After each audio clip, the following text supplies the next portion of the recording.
लोकतंत्र केवल सरकार का एक रूप नहीं है। यह असल में साथ मिलकर जीने और एक दूसरे के अनुभवों को बांटने का तरीका है। यह अपने साथी इंसानों के प्रति सम्मान और श्रद्धा का एक नजरिया है। ये शब्द थे डॉक्टर B.R. अम्बेडकर के। और इसी सम्मान और लोकतांत्रिक सिद्धांतों की भावना के साथ आज हम एक ऐसे विषय की गहराई में उतर रहे हैं जो आजकल काफी सुर्खियों में है। ये विषय है राज्यपाल की भूमिका, खासकर तब जब एक चुनी हुई विधानसभा से पास हुए बिल उनकी मेज पर महीनों बल्कि कभी-कभी तो सालों तक पड़े रहते हैं। हमारे सामने इंडियन एक्सप्रेस का एक बहुत ही अच्छा लेख है जिसका शीर्षक है the ornamental governor and supreme court timelines. और ये लेख हमें एक बहुत बड़े टकराव की कहानी बताता है। एक तरफ है हमारे संविधान की मूल भावना और दूसरी तरफ है आज की हकीकत। तो आज हम इसी जटिल मुद्दे को समझने की कोशिश करेंगे। ये राज्यपालों के बिल रोकने का मामला आखिर है क्या? सुप्रीम कोर्ट इस पर इतना बटा हुआ क्यों नजर आ रहा है? और सबसे दिलचस्प बात, हमारे संविधान निर्माताओं ने इस पद के बारे में असल में सोचा क्या था? ये टॉपिक उन सभी के लिए बहुत जरूरी है जो भारतीय राजनीति को समझना चाहते हैं। और हाँ, जो लोग यूपीएससी की तैयारी कर रहे हैं उनके लिए तो ये बहुत ही जरूरी है। सीधे सीधे जीएस पेपर 2 से जुड़ता है ये। चलिए इसे ठीक से समझते हैं। तो ये जो राज्यपाल के बिल रोक कर रखने का मामला है, ये कोई नया तो है नहीं, है ना? लेकिन हाल ही में तमिलनाडु के केस ने इसे नेशनल हेडलाइन बना दिया। आखिर हुआ क्या था वहां? मामला काफी दिलचस्प है। तमिलनाडु के जो राज्यपाल हैं RN रवि, अच्छा, वो कई बिलों पर महीनों तक बिना कोई फैसला लिए बैठे रहे। अच्छा, और ये वो बिल थे जो राज्य की चुनी हुई सरकार ने पास किए थे।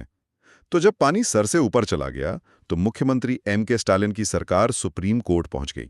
सरकार को अपने ही बनाए कानून को लागू करवाने के लिए कोर्ट का दरवाजा खटखटाना पड़ा। बिल्कुल, और यहीं से ये पूरा कानूनी दांवपेच जो है वो शुरू हुआ। तो फिर कोर्ट ने क्या कहा? कोर्ट ने इस साल 8 अप्रैल को एक बहुत बड़ा फैसला सुनाया। 2 जजों की एक बेंच थी और उन्होंने कहा कि अगर राज्यपाल किसी बिल पर 3 महीने के अंदर कोई फैसला नहीं लेते हैं, 3 महीने, हाँ 3 महीने, तो उस बिल को पास मान लिया जाएगा। ये एक तरह से पहली बार था कि कोर्ट ने इस मामले में कोई साफ समय सीमा तय करने की कोशिश की थी। 3 महीने, ये तो बहुत बड़ा कदम था, एक सीधी और साफ डेडलाइन। लेकिन फिर कहानी में एक मोड़ आ गया। राष्ट्रपति ने इसी फैसले पर सुप्रीम कोर्ट से सलाह मांग ली। ऐसा क्यों हुआ? बिल्कुल, 13 मई को राष्ट्रपति ने संविधान के अनुच्छेद 143 का इस्तेमाल करते हुए सुप्रीम कोर्ट से एक सलाहकारी राय एडवाइजरी ओपिनियन मांगी। अच्छा, अनुच्छेद 143? हाँ, और सवाल बड़ा सीधा था, क्या अदालतें राज्यपाल या राष्ट्रपति के लिए बिल पास करने की कोई समय सीमा तय कर सकती हैं? और ये सवाल सीधे सीधे शक्तियों के बंटवारे के सिद्धांत से जुड़ा है।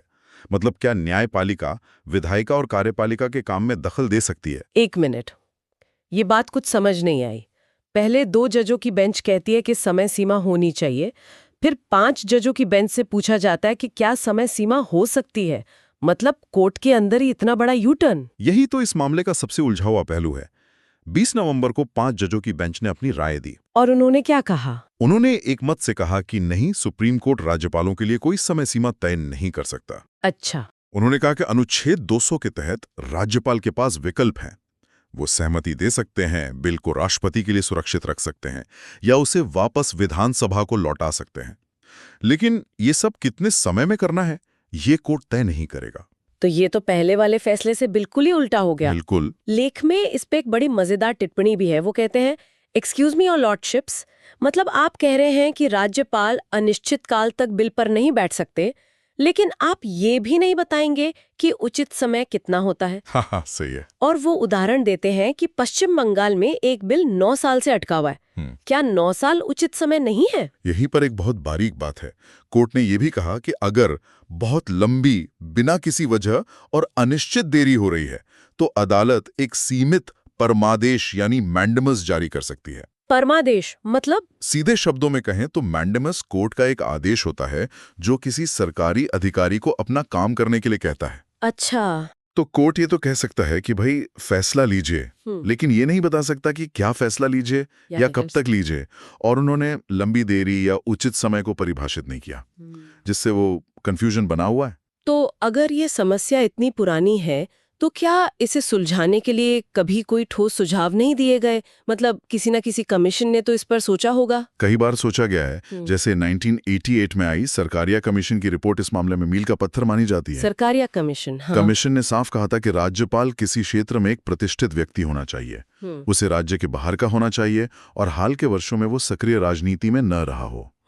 और सबसे जरूरी सिफारिश ये थी कि राज्यपाल की नियुक्ति से पहले केंद्र को राज्य के मुख्यमंत्री से परामर्श करना चाहिए। परामर्श यानी कंसल्टेशन, ये बहुत अहम शब्द है।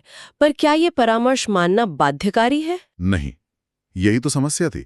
तो इसी कमी को पूरा करने के लिए 2010 में पुंछी कमीशन ने सुझाव दिया। अच्छा, पुंछी कमीशन। हाँ, उन्होंने कहा कि मुख्यमंत्री से सिर्फ परामर्श नहीं, बल्कि एक प्रभावी और मजबूत प्रक्रिया होनी चाहिए।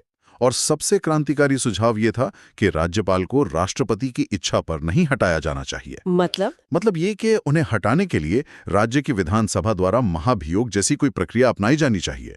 अगर ऐसा हो जाए तो राज्यपाल की जवाबदेही राज्य के प्रति बढ़ जाएगी, ना कि सिर्फ केंद्र के प्रति। अरे वाह, ये तो बहुत बड़े सुधार है।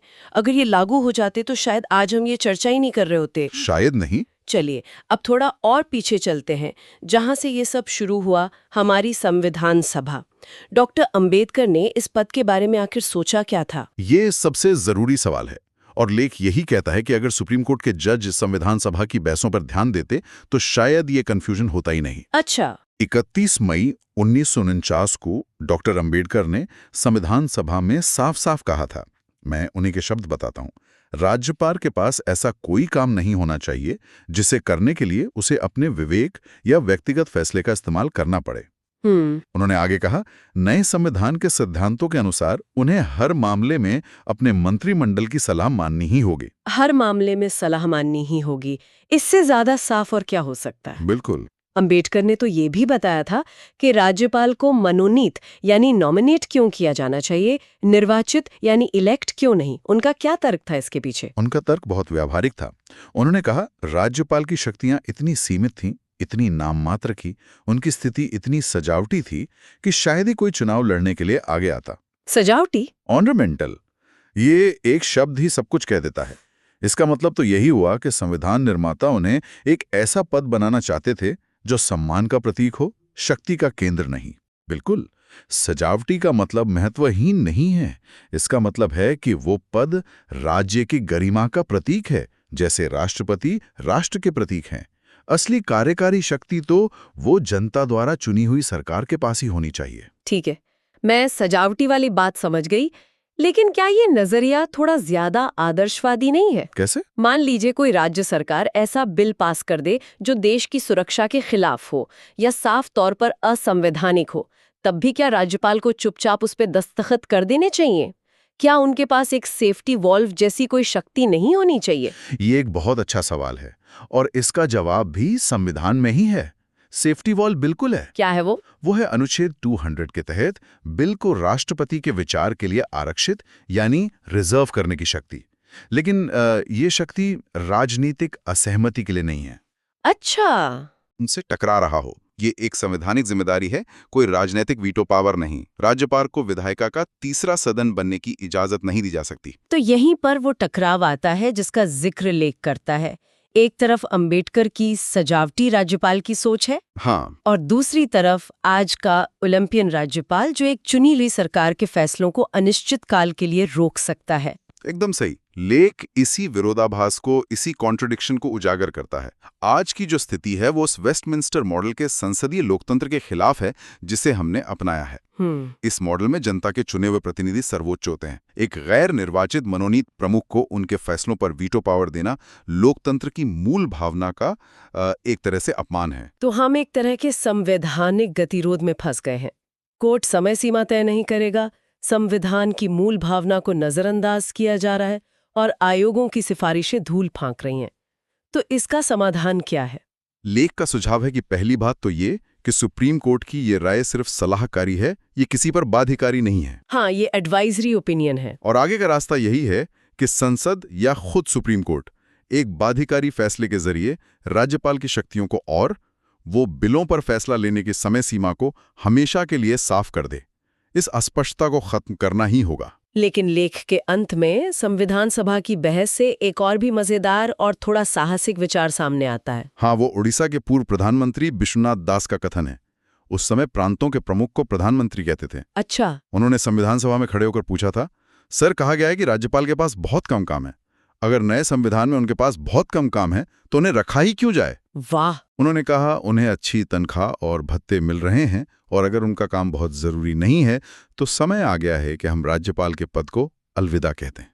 ये तो बहुत ही मौलिक सवाल है जो 75 साल बाद आज भी उतना ही प्रासंगिक लगता है। बिल्कुल। उनका सवाल हमें सोचने पर मजबूर करता है। क्या राज्यपाल का पद जैसा आज मौजूद है हमारे लोकतंत्र को मजबूत कर रहा है या इसमें बाधा डाल रहा है? और आज की चर्चा को समाप्त करते हुए खासतौर से जो लोग सिविल सर्विसेज की तैयारी कर रहे हैं उनके लिए सोचने वाली बात यह है, सहकारी संघवाद यानी कोऑपरेटिव फेडरलिज्म। हाँ। जहां केंद्र और राज्य एक दूसरे के साथ मिलकर काम करें, उस भावना को मजबूत करने के लिए राज्यपाल के पद में क्या सुधार किए जा सकते हैं ताकि ये पद केंद्र और राज्यों के बीच टकराव का एक और कारण बनने के बजाय एक पुल का काम करे। इस गहरे और महत्वपूर्ण विषय पर हमारे साथ जुड़ने के लिए बहुत बहुत धन्यवाद। अगर किसी के कोई प्रश्न है या इस पर और चर्चा चाहते हैं तो कृपया नीचे टिप्पणी करें और इस तरह के और जानकारीपूर्ण विश्लेषण के लिए लाइक और सब्सक्राइब करना न भूलें।